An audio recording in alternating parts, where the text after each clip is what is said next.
I disagree with my brother when he says that the issue has to do with appointment. It's not just appointment alone of the special prosecutor. The act itself is fundamentally flawed. Oh, really?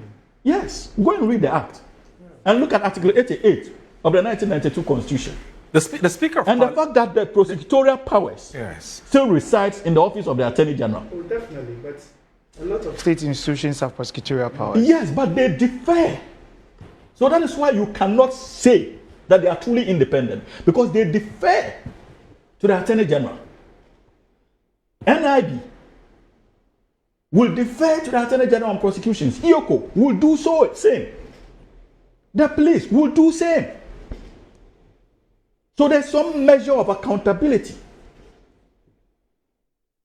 So fundamentally, we seem to have a certain constitutional defect. I think that... Right?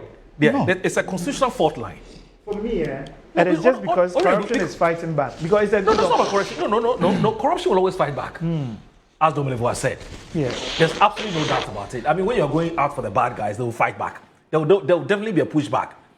But as he has said, of course, which is not entirely new, when this matter came up, the same argument was canvassed about what exactly will be the real independence of the office of the special prosecutor, especially when it draws powers from a constitutionally mandated institution. I guess you can even add that its budget comes from central government. Thank you. You know, but... So that's what I'm saying, that there's a constitutional defect or fault line that ought to be fixed. Yeah, Moro, you see, and that is... And that's why HQC presidents have a lot of work to do in that area. Exactly, because you see, Moro, I will not disagree with you entirely, but you see, that is why I told my brother, I had to prompt him that the issue is not just on the appointment alone. It has a lot to do with that. It's because not just on the appointment alone. Look, the character...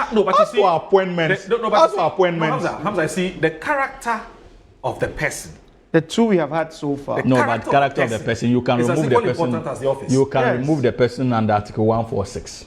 Yes, and bring a new person. And bring a new person. Yes. So yes, the character of a person but the law makes provision for that when it comes to the character. Even Martin Kpebu himself, in his interview, I mean, he has issues with the OSP and all that, but he dropped some names. So it shows you that there's a certain level of expectation as to who mans such an office. Right. Yeah. See, but you see, that is why I'm saying that it's not just an issue of appointment.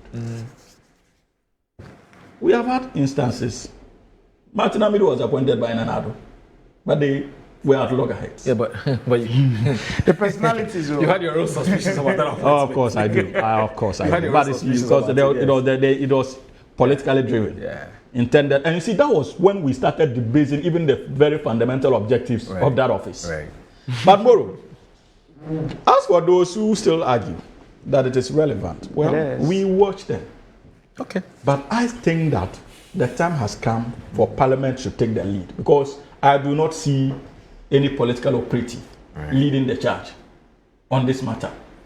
So what is going to become of the office in terms of its political legitimacy? As for constitutional legitimacy, we can't do anything about it, but political and moral legitimacy, you have a situation where Parliament unanimously are saying that the office should go. Because what have they done?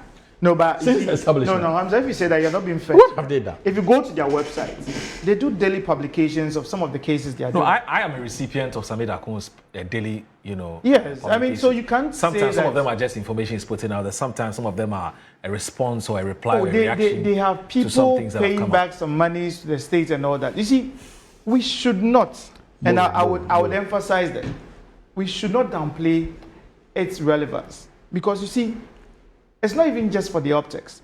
The mere that it exists, at least put some fear into some people. That is the argument that makes it difficult for me to understand. Why? Before OSP, didn't we have IOCO? IOCO has been but IOCO has failed to put that fear. So must the solution to do many of these institutional challenges we have be new institutions, a litany of them? No, not just the newness of it. But it's economic and organized crime it is the architecture. But that is the point I'm making. So if there was any objective, why didn't we have to look at the IOCO Act and fine-tune it in a way that it plays the role Well, that's also not a bad idea. You see, Absolutely. There's even FIC. You know, yes, there are lots of them, but you see, to give them absolute independence. So, but this was politically driven. It had nothing. It was well thought through. It was not well thought through because even here, there are leading members of your own political party who disagree with you. That wasn't well thought through. Yes. Oh, I disagree. Today, Ace and Koma and the Laks are talking. You see, it is because. What do you think they are telling you? Because they have benefits of. You have sat on this platform and you are questioning the mode of appointment and the architecture of the office. It tells you something. Yeah. It doesn't mean we are struggling to understand the nature of the office because the objective was deceptive. Oh, come on. They sold to us an agenda to create an independent state institution to champion corruption when in actual sense the objective was political in nature. To do what exactly? It's also to pursue Hamza. Political opponents. Hamza. That was why Martin Amido was even appointed in the first place. There is also the twin. And it failed. Hamza. And since that objective failed, Hamza, it is becoming difficult for the office to live up to its true meaning. There's also the possibility that there was a twin. There's also a twin objective theory. Yes, the one you mentioned, which has to do with, let me set up an office, appoint somebody who has a beef. No, that was not the intention. It was about his competence. Hold on. I'm talking about a theory. If you subscribe to that, then it means you are doubting the competence of Mr. No. I'm saying that was the talk at the time. Propaganda. Let me put it away. Make it propaganda. No, I'm not. I don't think propaganda. I don't want to qualify it to say it's propaganda. But I'm saying the talk at the time was that Martin Lamisu Banskaiser Hamidu. We all know the man in the arena at the time. And in fact, his personal fight against the former president at the time wasn't former president. Sure. John Dramani Mahama. So the suspicion at the time was that you were setting up that office for Martin to go after John. And he actually actually did. What the suspicion? I'm not saying what I'm not. I'm not saying it's true or not. And he actually did. The talk at the time is what I'm reminding all of us. So we're going back when we late. Yes. Then there's also the other objective, which is that look, yes, I'm president of Ghana. There's always, I'm working with human beings, they're not angels. There's always a temptation of wanting to misbehave. So let me set this office up in order to sort of checkmate them. To always constantly remind them, if at all, psychologically, look, somebody's watching you. If you mess up or if you fool, the office will come after you. So I'm saying that there was that also. Sure. There was that talk at the time. Yes. So I'm saying there was a talk about who is competent enough to fit that position. There was also that the competence argument was not really in doubt. It was because but was anybody doubting Matamido's? Wait. It had never been in operation. It was the first of its kind. Okay. And so we needed somebody we thought that in terms of competence, in terms of experience, in terms of standing up to do what the act requires of him, his competence was never in doubt. No, I don't think... to what they say about their reasons... No, we're on the same page. We are not. No, because we are making it look Matamido's competence at the time didn't come out. I don't recall. It did. Whether he could do the job. Yes. It didn't. Come on, you see, it was way after the passing of the act. It didn't come out. You see, the point you are making. The issue of competence came. Yes, when his name was being floated. After a year or two, so what is he doing there? What I want to refute is that his appointment was not because somebody wanted to go after somebody. No, it was first about his competence and first about his stability. Nothing else. If it was being discussed around certain tables that it was for him to go after the NDC and all that, it was their problem. Right. Because that was never a consideration. Because why? Is it a confirmation that they were corrupt or something, and therefore somebody should come and pursue them? Okay. Is there an admission of corrupt practices or something? No. It was Martin's competence, which at the time was never in doubt. But probably now we have benefit of hindsight, and we can say that probably this dishonesty. Who's dishonest? The foundations of the office is rooted in dishonesty. Come on, don't say it is that dishonesty that is making us have this discussion in the first place, as to whether or not it is relevant. Because you know, as a matter of fact, that the overall objective was intended to pursue former appointees of His Excellency President John Dramani and the NDC. That was the objective. Because Nanado had campaigned on the ticket of corrupt. Is there an admission on the part that... But that is why the office couldn't succeed, because the NDC wasn't corrupt. The office was not meant for you. It was meant to fight corruption. Because you couldn't achieve anything. Okay. So let me... The foundation was dishonest. You know Kakre Samoa? Yes. Mr. Kakre Samoa. Senior. Yes. He's the director of communications. Yeah, director of communications. He's a lawyer himself. Yes. Yes. So he's expressed an opinion on this matter. It's an interesting one. So Kakra says that whether a person is elected or appointed makes no difference in the performance of the duty. And I think it's a response It does. though there's a response to the argument you made, you know. And I to some extent I see some legitimacy in that argument. But let's see. Now it says because duties are generally very well defined. Election in itself does not ensure against bad performance. Okay. Now, what is critical over and above the competences of the office holder is their character. Exactly. The attributes. Okay. Now, without good character, catalyzing the acknowledged competences, you will not get the returns expected for the appointment or election. And it goes ahead to say that this is the reason why ordinary citizens must always weigh very, very carefully who they elect into the ultimate office, because that's true. His or her character will drive all their judgments. Oh yeah, it's right? very normal. From appointing other subordinate officials to executing his or her mandate. Yeah, sure. I mean, this is a fantastic. No, you see, where I disagree with him. Mr. Kakra, good morning. No, where I disagree with him is that appointment to that position vis-a-vis election. Yeah. I mean, the elections weigh heavily over the appointment, because you see, you may have gone through. Kisi was just appointed by the government of the day. It was not transparent. Nobody knew and all that, because. Oh, really? So it was not a transparent. Hold on. I'm happy about these confessions, Ben. No, hold on. His appointment was not one that was for the public. It was not disclosed to everybody as to the reasons for his appointment. Right. That is a transparent bit. But if we make it an elective position, whoever has applied will have benefit of taking his CV, addressing it, looking and critiquing it. No, that is more transparent. But that helps because that will still not be elective. It will still be selective, except that the process is different. No, wait. You would decide to apply, then you'll be selected. So you may have the intentions. It is not somebody suggesting that I think you are capable. No, I get it. No, so because you use the word elected. Okay, that's why, so you would decide that these positions have been advertised.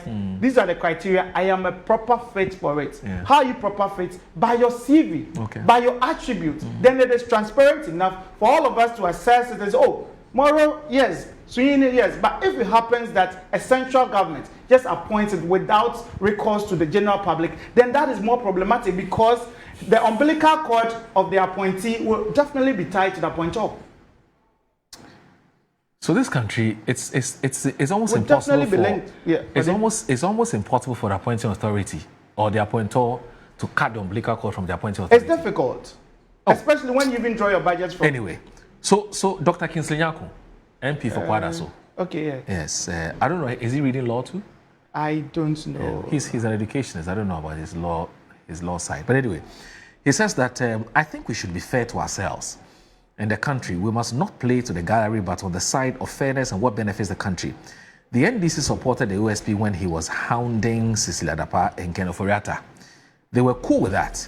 What has changed? Because of Martin Kpebu, their own man. This is completely hypocritical. If there are issues regarding the office, let's fix it than to use political power and numbers in parliament to scrap it. Then... but it's important to make this correction quickly. Please do. It was not a one-sided call for abolition of the Special Prosecutor's Office in Parliament. Yeah. And so the MP ought to know that. Yes, so you know, I mentioned it earlier. Yes, secondly, so the MPP is neck deep in the cause. Secondly, indeed, it is the MPP that started these calls. Right. When they felt that his operations were not favorable to them. Okay. So the NDC hasn't changed in terms of principle, because we were criticizing the relevance of the office even in opposition. But like I told you, because it is like an albatross, even in Parliament, we decided not to object, to give credence to your assertion that we're corrupt. So you passed your own, you created your own elephant in the room. Now, if there are a group of people who are uncomfortable with that elephant, it is the MPP. Our position is simply based on principle and not the NDC as a party. These positions I seem to be pushing so strongly for today is simply personal. Okay. It's my personal position. It is not the party's position. Okay. And so that point needs to be made. Yeah. But I think that the caveat is extremely important. Now, Kwame Sampon Seydou, of the CDD. Executive. Yes, he's a CDD fellow. Yeah. It says that the OSP should not be scrapped. No. It's my default position. Okay. After 33 years of the Fourth Republic, I don't think that the statistics support the ability of the Attorney General to prosecute corruption and corruption-related matters adequately. Some argue that corruption prosecution by AG is often used as a political tool against those in the minority, and hence why such cases are discontinued when governments change. The issue is about the occupants of the position of special prosecutor, if you follow the arguments being made. Exactly. My question, therefore, is, was the issue with the appointing authority? I ask this because the issues associated with the two occupants seem to be the same. It's true. Personally, I am cautious when politicians from both parties pull rank for a cause. Both of you want him out. No, I don't. He suspects... Moro, sometimes when you listen to some of these things, you get a bit concerned. Moro, let us be honest. Right. You are trying to tell me that the government of the day, either under Nanado, NPP, or John Mahama NDC, cannot actually still use this SP to pursue a political objective? Oh yeah, it's doable. So what are we talking about? So if our relevant, if our defense of this relevance is to the effect that the Attorney Generals could be used by the executive to pursue political objectives, what's the difference with the SP? No, but I get where Hamza is also coming from.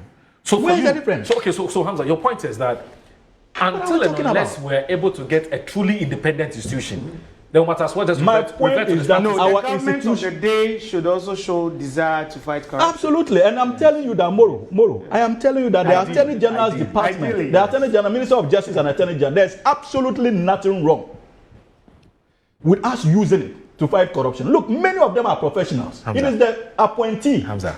Who is appointed as they come and discontinue cases all the time. No, you can't. But I'm telling. But even the special prosecutor discontinues cases. Yes, but Hamza. But doesn't he? But not for political reasons. In fact, they are. I can give you evidence. The optics are not the same. You say thinking. Hamza. Oh, relax. See, today, Dr. Yine decides to take a minister or a deputy minister, an appointee of this government to court. Person very close to you. He won't try. He won't try. Person is very close to we you. won't try. And Dr. Yine is taking the person to court. Have you forgotten that under the same president, an MP and a leading member of the NDC was taken to court by an Attorney General of President Mahama? What are you guys talking about? But you know how difficult that is. It doesn't matter, but he did it. And the PPA boss. Moro, he did it. It doesn't matter. And so these are the issues you see, that is the problem where we are. We keep on trying to what's the appropriate word for it? Run away from responsibilities, yes. That we should face ordinarily. You see, I get where he's coming from. But my only disagreement with him is saying that it's no longer relevant. It is very relevant, but probably if we need to have I didn't say it's no longer relevant. I said that from day one, my position has been that office, we didn't need it. Okay.